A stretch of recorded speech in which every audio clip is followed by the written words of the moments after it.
हाँ जी, हाँ जी, हाँ जी, हाँ जी, मेरे प्यारे प्यारे सीए फाइनल वाले दोस्तों, तो अपना जो नवंबर अटेम्प्ट आने वाला है, आपके दिल की धड़कनें बड़ी बढ़ गई होगी, मैं जानता हूँ। मेरा टाइम भी हुआ था भाई साहब, मेरे भी सालों पहले मेरे साथ भी वही हुआ था। और अब आपको लग गया होगा यार भाई साहब, सीए के अलावा लाइफ में दूसरे ऑप्शन भी तो थे, क्यों ही सीए चूज करा। नहीं लगा है तो कोई दिक्कत नहीं है, 2-3 महीने बाद आपको लग जाएगा, ठीक है, वो कोई दिक्कत नहीं, आपको लगेगा वो चीज़ तो, ठीक है। बट बी कॉन्फिडेंट, कुछ नहीं, हो जाएगा, अच्छे से होगा। अब देखो, अपन अभी जब बात करेंगे ना, पूरा जो अभी रिमेनिंग आपका 5 मंथ पड़े, वीडियो शायद थोड़ी सी लंबी हो, पर याद रख के देखना, जेन्युइनली आपको बेनिफिट देगी, वैल्यू एडिशन देखिए वीडियो, आपके थोड़े मार्क्स इंक्रीज ही करा के जाएंगे। प्रॉपर प्लानिंग बहुत जरूरी होती है और एक स्ट्रेटेजी बहुत जरूरी होती है। लोगों को कुछ प्लानिंग नहीं होता, एडॉक चलते जाते हुए, ये सब्जेक्ट जब खत्म हुई उस हिसाब से खत्म हुई, इसको क्या स्ट्रेटेजी रखनी है, कौन से चैप्टर पहले पढ़ने हैं, कौन से बाद में पढ़ने हैं, कुछ नहीं पता होता, कौन सी सब्जेक्ट पहले लेनी है, सब अंधाधुंध चलता है। फिर एंड में आते आते टाइम मैनेजमेंट में दिक्कत पड़ जाती है, टाइम मैनेजमेंट की, यार ये बच गया, ये वाला चैप्टर नहीं हुआ, ये मेन था इसको पहले करना था, ये वाली सब्जेक्ट रह गई, अब इसको कैसे करूं। इसलिए पूरा प्रॉपर आज अपन टाइम टेबल डिस्कस करेंगे, स्ट्रेटेजी भी डिस्कस करेंगे कि मेनली किस सब्जेक्ट को कैसे करना है, प्रैक्टिकल को कैसे डील करना है, वो शायद थोड़ी सी लंबी रहे, देखना। चलो शुरू करते हैं अपन। बाकी 5 मंथ की मैं 5 मंथ की स्टडी बताऊंगा, उसमें 3 फुल रिवीजन लेंगे अपन और एक स्मार्ट रिवीजन लेंगे, एक स्मार्ट रिवीजन, मतलब टोटल 4 रिवीजन होंगे। 3 फुल रिवीजन, एक स्मार्ट रिवीजन, बताऊंगा मैं कैसे लेना है इसको। नीचे आ जा भाई।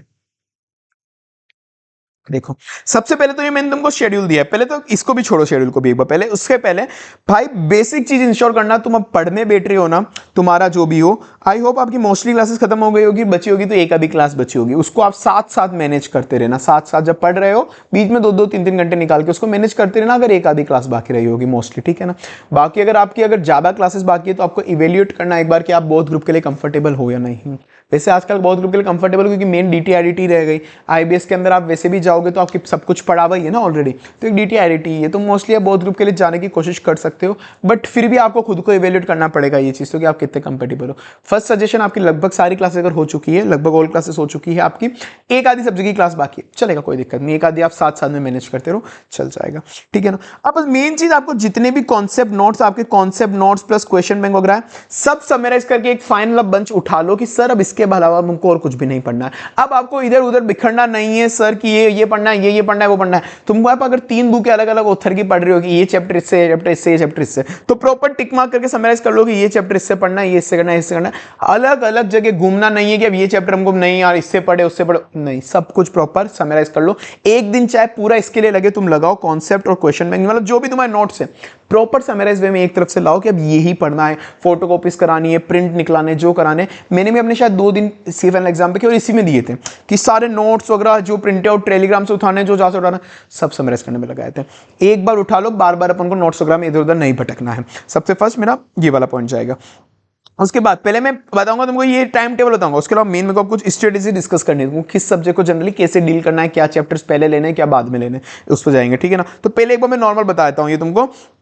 3 फुल रिवीजन, एक स्मार्ट रिवीजन, मतलब क्या है, देखो सर, मैं ऑन एंड अप्रोक्स मान के चल रहा हूं कि आपके एग्जाम रहेंगे लगभग 5-10 नवंबर, लगभग ऑन एंड अप्रोक्स 10-1 नवंबर मान के चलते हैं अपन, लगभग 5 से 10 नवंबर मान के चलते हैं। तो अपने को पहले तो सीक्वेंस लेना है, अपने को जो भी सीक्वेंस लेना है, FR AFM DT IDT audit. Sir एक सब्जेक्ट तो रह गई, हाँ जी एक रह गई, क्योंकि वो एक सब्जेक्ट आपकी जो रही है ना, उसमें आपको हर बार 2-2 दिन आपको अलग से 1 या 2 दिन निकालने हैं और उसकी पुरानी केस स्टडी सॉल्व करने की कोशिश करनी है आपको। वो ज्यादा टाइम उसमें देना भी नहीं, क्योंकि हर बार अभी भी ICAI का जो एग्जाम आया था ना, उन्होंने अच्छा खासा ठोका ही है, मतलब सब कुछ नई आई दी है। पर हाँ, प्रोवाइडेड आपको लगता है कि नहीं सर हमारी उस पर केस स्टडी पे वीकनेस है, वीक है, हमको नहीं कर पाएंगे, तो आप एक काम करना, यहां से -2 डेज करना और वो 2 दिन यहां लगा दो। अगर आपको अलग से एक्स्ट्रा वे में करनी है तो वो 2 डेज इसके, वो IBS को एक एक्स्ट्रा दे दे।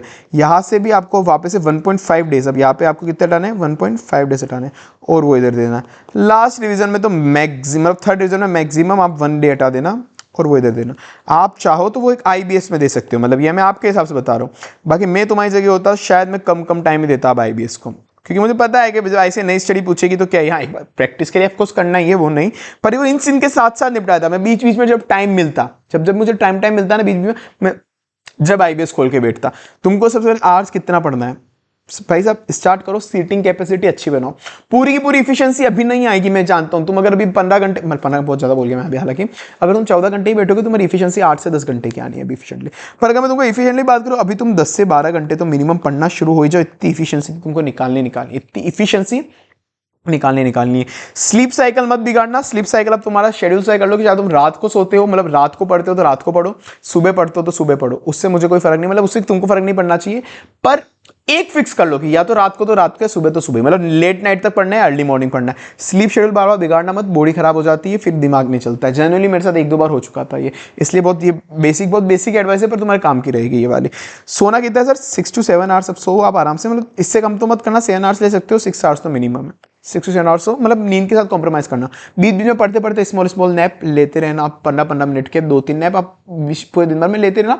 माइंड फ्रेश होता है उससे, हमेशा माइंड फ्रेश होता है, बेसिक चीज़ है। पर अब क्या भाई, जेन्युइनली बोल रहा हूँ, अब वो जंग की घड़ी आ गई है, अब टूटना पड़ेगा, पर बॉडी खराब नहीं करनी है। चाहे जहाँ आपको लगे बॉडी खराब हो रही है, माइंड खराब हो रहा है, वहाँ नैप ले लो, घूमने चले जाओ गार्डन में, कुछ भी करो। मैंने भी करता था, मैं भी कुछ भी उठाए, स्नैक्स उठाए, कुछ ठूसने लग गया, रोड पर जाते जाते चिप्स खा रहा हूँ, घूम रहा हूँ, यूँ ही कर रहा हूँ। बेसिक माइंड फ्रेश करने के लिए 5-5, 10-10 मिनट के ब्रेक लेते रहना, अच्छे होते, एफिशिएंसी बढ़ाते वो ब्रेक हमेशा, ठीक है ना। आप ले सकते हो वो ब्रेक। कोई स्नैक्स हमेशा साथ में रखना। कोई बेसिक में यही सर्च करूंगा, चिप्स वगैरह के पैकेट तो अनहेल्दी होते हैं, मैं तो वही ठूसे थे, देखो वो चलो बात अलग होती है, पर फ्रूट्स वगैरह ज़्यादा बेसिक हमेशा हेल्प करेंगे आपको। फ्रूट्स वगैरह कुछ रखो साथ में, चिप्स वगैरह के इनके पैकेट, चॉकलेट रख लो, चलेगा, खाते जाओ, माइंड फ्रेश होता है हमेशा।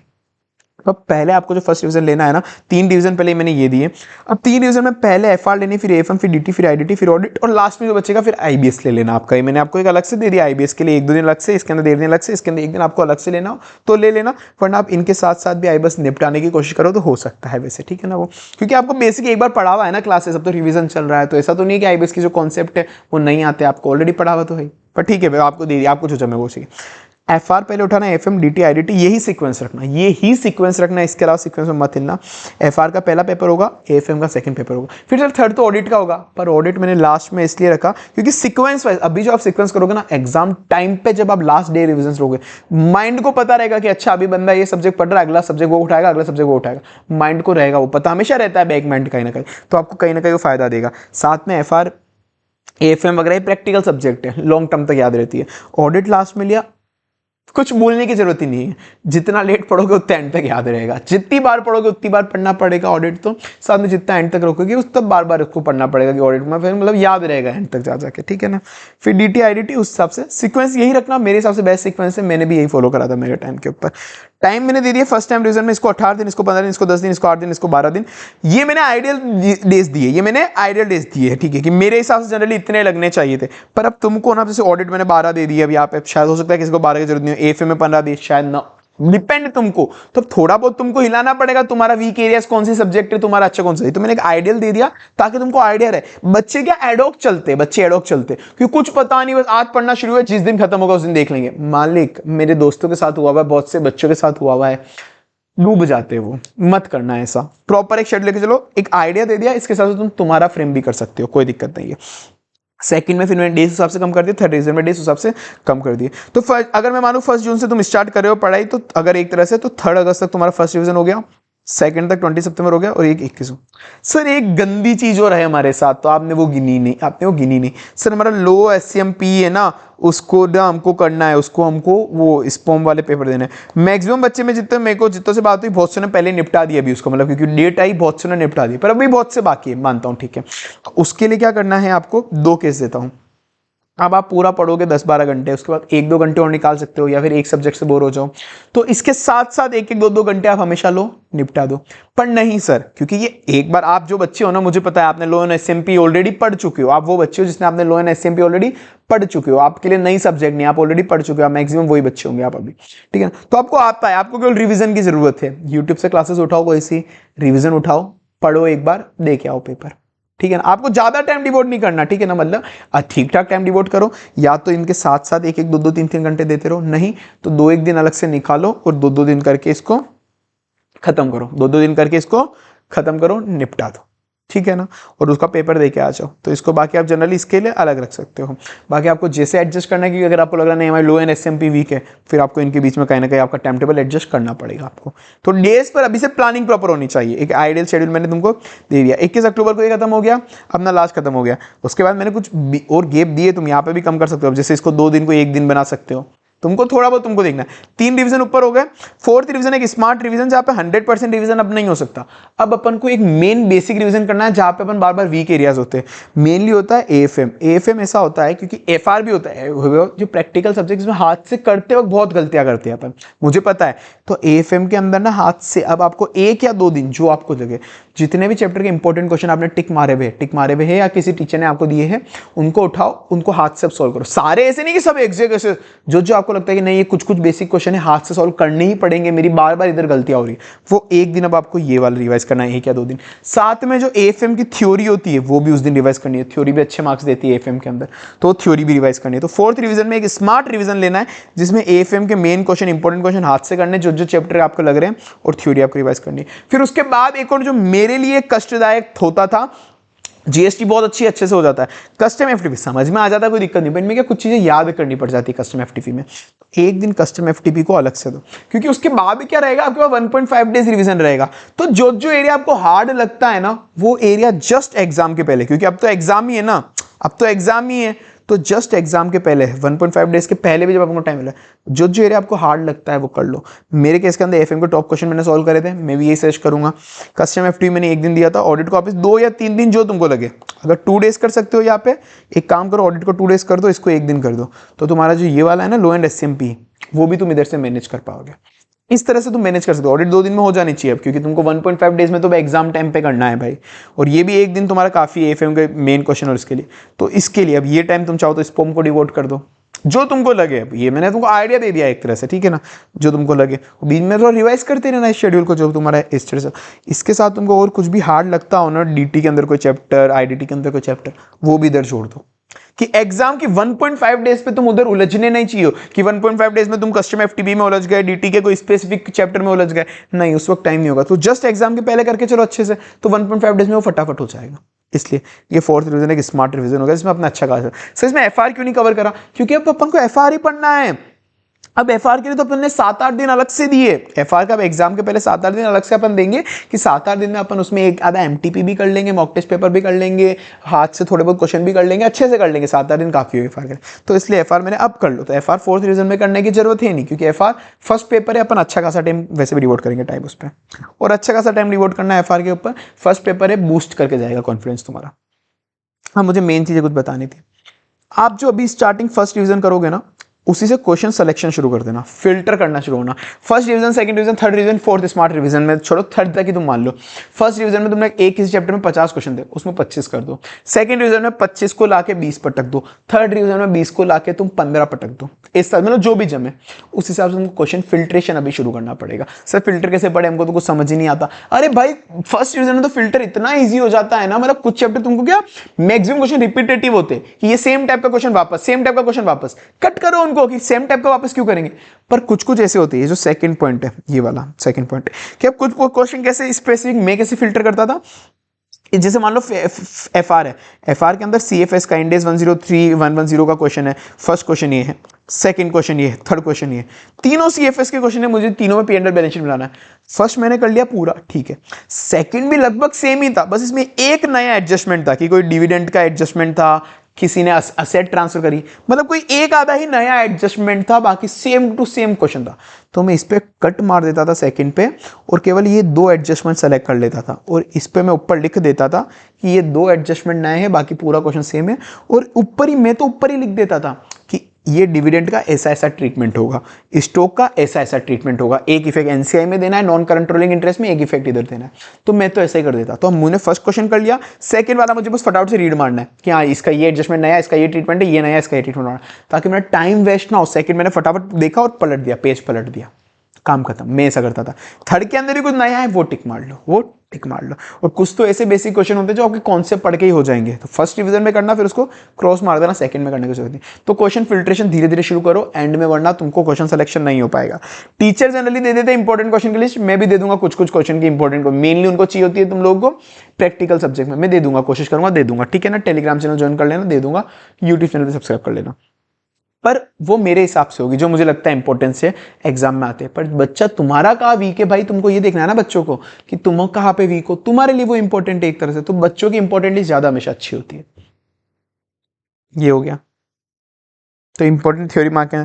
थ्योरी क्वेश्चन के अंदर से जनरली लो वगैरह जो भी ऊपर तुम पढ़ोगे लो के अंदर या ऑडिट वगैरह, ये तो तुम्हारे चलो तो सी इंटर का केस हो गया, पर लो के अंदर जो स्पोम में पढ़ोगे, तो इसको जब तुम रिवाइज कर रहे हो ना स्पॉम के अंदर या फिर ऑडिट के अंदर, जो केस स्टडीज होती है, केस स्टडी डायरेक्ट क्वेश्चन है केस स्टडी, जिसमें तुमको पता है कि क्वेश्चन ये पूछ रहा है इसका क्रक्स ही है, क्वेश्चन ये पूछा है जैसे प्रोफेशनल एथिक्स चैप्टर हो गया, क्वेश्चन ये पूछा है इसका क्रक्स ही है, तो तुमको पूरा नहीं करना है ना बार बार। तो एक क्वेश्चन इतना बड़ा है, आंसर इतना बड़ा है, क्वेश्चन के ऊपर एक छोटा टिक मारो और वो लिखो कि क्वेश्चन एक लाइन में तुम्हारे हिसाब से हिंदी में लिख दो।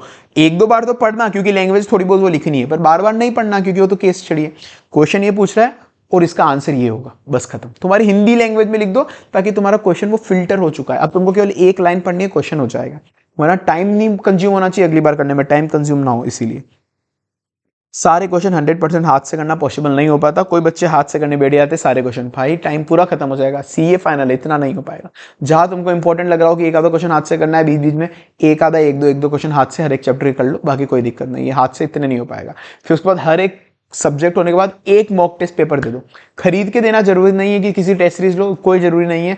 सब लोगों ने ना बेवकूफ लोगों को बिठा रखा है चेक करने के लिए, भाई तुमको मानो नहीं मानो मैं तो सबको जानता हूँ, तुम कितनी महंगी ले लो, सब मैंने देखा हुआ है किनसे कॉपियां चेक कराते, कोई मतलब नहीं है। वो टेस्ट सीरीज होती है हमेशा राइटिंग स्किल स्पीड इंप्रूव करने के लिए, मैनेज करने के लिए, आंसर प्रेजेंटेशन तुम कर पा रहे नहीं कर पा रहे, तुमको खुद को देना है। कोई एमटीपी कोई सा भी टेस्ट पेपर खुद दे दो, खुद चेक कर लो कि तुमने सजेस्टेड आंसर से मैच टू मैच कितना मैच करा है उसको, ठीक है ना। अब सर मार्क्स कैसे दे, मार्क्स जैसे तुम दोगे ना, वो गधे जो बैठे हैं टेस्ट सीरीज वाले वो भी लगभग उतने ही देंगे तुमको मार्क्स, उनको भी नहीं पता कैसे होता है, ठीक है ना। तो बस तुमको मैक्सिमम कोशिश करनी है कि सजेस्टेड आंसर से मैच होना चाहिए आंसर, मैक्सिमम यही। उसका वर्किंग नोट हमेशा ध्यान रखना। मैक्सिमम इसके अंदर बच्चों को पता नहीं होता कि वर्किंग नोट हर एक क्वेश्चन का, प्रैक्टिकल सब्जेक्ट है, वर्किंग नोट हर एक सब्जेक्ट का वर्किंग नोट ज्यादा मार्क्स देता है आधी बार मेन आंसर से। तो जब भी आप क्वेश्चन सॉल्व करें उसका वर्किंग नोट बना के आना अच्छे से, जो आईसीआई मॉड्यूल के अंदर होते हैं वैसे ही वर्किंग नोट बना के आना, और वर्किंग नोट के मार्क्स तुमको हमेशा मिलेंगे ही मिलेंगे। मेन आंसर के आधी बार कम मार्क्स होते हैं, वर्किंग नोट के होते हैं। वर्किंग नोट आईसीआई के हिसाब से बनाना, आंसर भी जितना हद तक हो सके आईसीआई के हिसाब से सॉल्व करना, टीचर की टेक्निक से नहीं, क्योंकि जो चेक करने वाला बंदा है ना वो गधा है, उसको पास पड़ा है आईसीआई का सजेस्टेड मॉडल सॉल्यूशन, जो मैंने बताया एक मॉडल सॉल्यूशन अलग होता है, उसके हिसाब से उसको जो जो सेम मैच हो स्टेप मैच हुई वो मार्क्स दे देगा, नहीं हुई तो नहीं देगा। वो पागल होते हैं चेक करने वाले जनरली।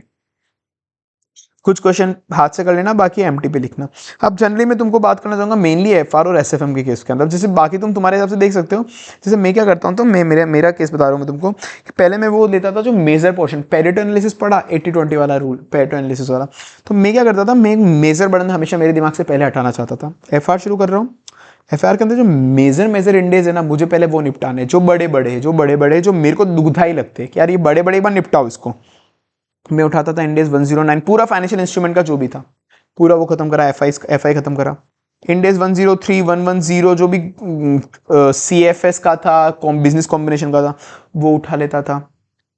उसके अलावा कोई ईसॉप वाले वगैरह थे वो सब, मतलब जो मुझे बड़े लगते थे स्टार्टिंग, जैसे मेन दो ये बड़े हो गए, फिर तुमको लग रहा है 105 हो गया, 105 और पीपी तो फिर भी छोटा होता था।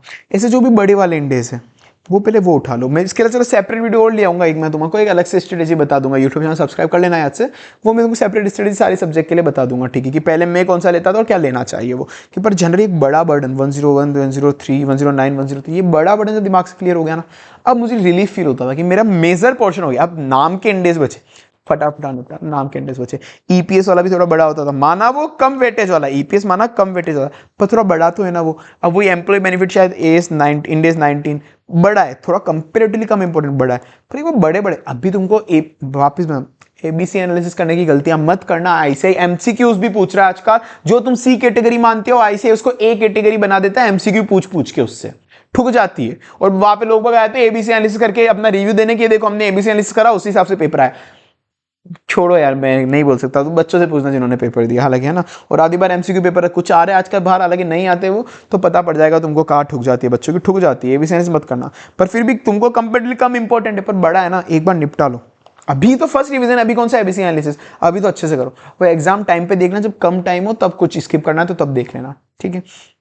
बड़े बड़े पहले निपटा लेना, हमेशा माइंड क्लियर रहेगा। अब सेम एएफएम के अंदर, एएफएम के अंदर मेरा रहता था डेरिवेटिव हो गया, फॉरेक्स हो गया, पर स्टार्टिंग में करता था वो सिक्योरिटी वैल्यूएशन वाला चैप्टर है, सिक्योरिटी वैल्यूएशन वाला chapter, derivative, forex, mutual fund, अच्छा खासा मेरा पोर्शन मतलब इनमें से कवर हो जाता कि मतलब बहुत बड़ा पोर्शन मैंने निपटा लिया, बड़ा पोर्शन, मतलब मेरा मेन माइंड का बर्डन हट गया। जो एक वो international capital budgeting, international financial management है, उनको एंड में लेना, कि जो तुमको लगता है कि वैसे भी सारा सॉल्व होने वाले दिक्कत ये देंगे एंड टाइम पे, उनको एंड पे लेना। तो बड़े पोर्शन है और अच्छे खासे मार्क्स दे रहे हैं, उनको पहले कर लो अच्छे से। हमेशा मैं करता था, सिक्योरिटी वैल्यूएशन हो गया, डेरिवेटिव हो गया, फॉरेक्स हो गया, ये बड़े बड़े पोर्शन, इनको हमेशा पहले कर लेना। और वो सब में सेम टेक्निक रखना, जो इंपॉर्टेंट एडजस्टमेंट है उसको मार्क कर देना, वहाँ पे हिंदी में, तुम हिंदी में लिख दो कि ये एडजस्टमेंट में ऐसा ऐसा होगा तो ऐसा ऐसा होगा, तुम ऐसा लिख के चलो, चलेगा, ठीक है। तुमको ही तो पढ़ना है यार वापस से, तो इससे अगला रिविजन ईजिली होगा। ऑडिट के अंदर एक चीज बताना चाहूंगा, थ्योरी सब्जेक्ट है, क्योंकि ऑडिट के अंदर कभी टच मत छोड़ना ऑडिट सब्जेक्ट से। कोशिश करना हमें रोज के इसको 30-30 मिनट, ज्यादा नहीं बोल रहा, 30 मिनट, 20 मिनट, 30 मिनट, 15 मिनट रोज के थोड़ा थोड़ा देते रहना। एक दो टॉपिक रिवाइज मारते रहना, बहुत इजीली हो जाएगा। क्या दिक्कत है कि क्या है कि टच नहीं टूटेगा ना, थ्योरी सब्जेक्ट से टच टूट जाता है तो दिक्कत पड़ जाती है थोड़ी एंड टाइम पे, इसलिए टच मत तोड़ना है इससे भी। 15-20 मिनट रोज के देते रहो कोई के सब्जेक्ट। कब देखो, जैसे मैंने अब तुमको एक फ्री फास्ट ट्रैक बैच भी यूट्यूब पे दे रहा हुआ है, तुमको पता है, जिनको नहीं पता वो देख लेना, तुमको यूट्यूब पे फ्री फास्ट ट्रैक बैच मिल जाएगा। और ऐसे इसके लिए अगर स्टैंडर्ड ऑडिटिंग तुमको डीप में कवर करना है डिटेल में, तो उसका एक एडमिन कॉस्ट बैच है वैसे भी तुमको। अब जिसने अगर अभी तक ऑडिट अच्छे से करी भी नहीं ना, फ्री फास्ट ट्रैक बैच है अपना जो, उसके अंदर अभी तक ओनली 65 आवर्स के अंदर सब कुछ अच्छे से हो गया। जो अदर ऑडिट पोर्शन है वो पूरा फ्री में यूट्यूब पे अनलिमिटेड बार, जितनी बार देखने बार बार देखो, जितनी बार देखना बार बार। पर जो एसएएस पोर्शन है स्टैंडर्ड ऑन ऑडिटिंग वाला, जिसकी मैंने डिटेल स्ट्रेटेजी में ऑडिट की अपलोड करूंगा अभी कैसे पढ़ना है, उसका ऐसे ही 50 से 60 मार्क्स पूछते हैं, standard on auditing, SRE, SI वगैरह। तो वो बच्चों को हमेशा डिटेल में पढ़ना होता है, तो डिटेल में पूरा बैच वो डिटेल में बना दिया, बाकी फ्री फास्ट ट्रैक बैच से काम हो जाता है, अच्छे से कवर करा है। क्वेश्चन कॉन्सेप्ट, अंडरस्टैंडिंग, रट्टाफिकेशन याद कैसे करना वो भी मैंने ही कराया, ठीक है ना। तो वो फ्री फास्ट ट्रैक बैच से तुमको मिल ही जाएगा। बस एक एसेज वाला पोर्शन तुमको डिटेल में करना है, वो डिटेल में पूरा एसेज, क्योंकि डीप में करना होता है, तो उसके लिए तुमको एक software subscription fees, admin cost अलग लगती है, तो उसके लिए तुमको एक बेसिक एडमिन कॉस्ट पे करनी पड़ेगी, बाकी वो भी हो जाएगी। तो यूट्यूब पे वो तो अनलिमिटेड बार देखते रहो, बार बार देखते रहो, हो जाएगा। साथ में एक मैराथन भी मैंने अपलोड करा हुआ है, वो भी बार बार देखते रहो, हो जाएगा वो, ठीक है। ये हो गया। तो बेसिकली मेरे को मेन यही बताना तुमको। 1.5 डेज का लास्ट ईयर रिवीजन में फटाफट से बाद में शेयर कर दूंगा, अभी तो क्या जल्दी तुमको 1.5 का पर एक आधे महीने में शेयर कर दूंगा, मेरे टेलीग्राम चैनल पर डाल दूंगा। ये रहा, इसको टेलीग्राम चैनल को ज्वाइन कर लेना तुम, और ये पीडीएफ भी मैं तुमको टेलीग्राम चैनल पे दे दूंगा मैं तुमको, ठीक है ना। फ्री फास्ट ट्रैक पर यूट्यूब पे अवेलेबल है, मैंने तुमको बता दिया। एबीसी एनालिसिस मत करना, एमटीपी हमेशा देना, समराइज करना पॉइंट। थ्योरी सब्जेक्ट में हमेशा हेड पॉइंट और कीवर्ड याद करने होते हैं। क्या याद करने होते हैं? हेड पॉइंट और कीवर्ड। एग्जैक्ट अंदर का डिस्क्रिप्शन तो याद नहीं हो पाता है। मैक्सिमम थ्योरी सब्जेक्ट में ध्यान रखना कि तुम्हारे अगर किसी में 15 पॉइंट है तो 15 में से मैक्सिमम कितने याद कर सकते हो, करने होते हैं 5, 6, 7 पॉइंट, क्योंकि मैक्सिमम क्वेश्चन ही 5-6 मार्क्स का आएगा। तो 1 पॉइंट 1 मार्क्स का, 1 पॉइंट का 1 मार्क्स मिल जाएगा, काफी, उतना ही करना है, ज्यादा नहीं करना। और ये सबके साथ होता है कि जब तक तुम फर्स्ट सेकंड डिवीजन करोगे, तुमको बार बार पढ़ोगे, बार बार भूलोगे, बार बार पढ़ोगे, बार बार भूलोगे। डरना मत, सबके साथ ही होगा, चाहे रैंक करो कोई भी हो, मेरे साथ भी होता था, बार बार पढ़ते बार बार भूलते। तो इसका कोई इलाज नहीं है, बस रिवीजन जितनी बार हो अच्छे से करो, कोई दिक्कत नहीं, उससे डरना मत। प्रोफेशनल एथिक्स क्लोज नंबर के मार्क्स होते हैं। किसी भी ऐसे मत जाना कि ओनली क्वेश्चन बैंक करा और एग्जाम में चले गए, ऐसा कभी नहीं करना, ठीक है। मेन मुझे बताना तुमको, ये हो गया। बाकी मैं तुमको पीडीएफ टेलीग्राम चैनल पे दे दूंगा, याद करके सब्सक्राइब कर लेना। तुमको हर एक सब्जेक्ट की स्ट्रेटेजी ले आऊंगा, फ्री फास्ट ट्रैक बैच है। साथ में मुझे कुछ ऐसे ही पेपर कैसे चेक करता है वो भी बताना है मेरे को यूट्यूब पे, वो भी बता दूंगा, मॉडल सॉल्यूशन वगैरह एग्जैक्ट। बाकी तो ठीक है, चलो यार, अब हो गया अपना बेस्ट। अब सीए ले लिए तो भुगतो अब थोड़ा बहुत, तो चलो मैं क्या ही कर सकता हूँ इसका, ठीक है। बाकी तुम चलो टेलीग्राम चैनल से पीडीएफ डालना, यूट्यूब चैनल सब्सक्राइब कर लो। Tata bye bye, see you. और तुमको और कुछ भी अगर कोई सी क्लास लेनी है ना, जैसे स्पॉम वगैरह की है तुमको अगर लेना हो, तो वैसे मैं चाहूँगा कि भाई जिसको ऑलरेडी आता है ना स्पॉम वगैरह की क्लासेस क्यों लेनी है, तुमको ऑलरेडी आता है यूट्यूब चैनल से ले लो, कोई मतलब यूट्यूब चैनल के रिवीजन ले लो। फिर भी किसको लेनी है तो लो क्लासेस, लो आवर्स की, लो ड्यूरेशन के लेना, हमेशा लो, सस्ते और कम ड्यूरेशन के लेना। अगर तुमको कोई भी सब्जेक्ट की किसी की भी क्लासेस लेनी है ना, तो www.cagila.in पे जाना, cagila.in पे जाना, वहाँ पे एक फ्री मेंटरशिप का है फ्री मेंटरशिप। वहाँ पे सीए और चार्टर्ड अकाउंटेंट और रैंकर्स तुमको गाइड कर देंगे किस सब्जेक्ट की तुमको क्लासेस किस हिसाब से लेनी चाहिए, तुम तुम्हारी रिक्वायरमेंट बता देना, उस हिसाब से सजेस्ट कर देंगे। और अगर उन्हीं से तुम क्लासेस लोगे तो सबसे सस्ते में, चीपेस्ट रेट में, मतलब डिस्काउंटेड दे देंगे। चलो ठीक है, bye bye, tata, see you.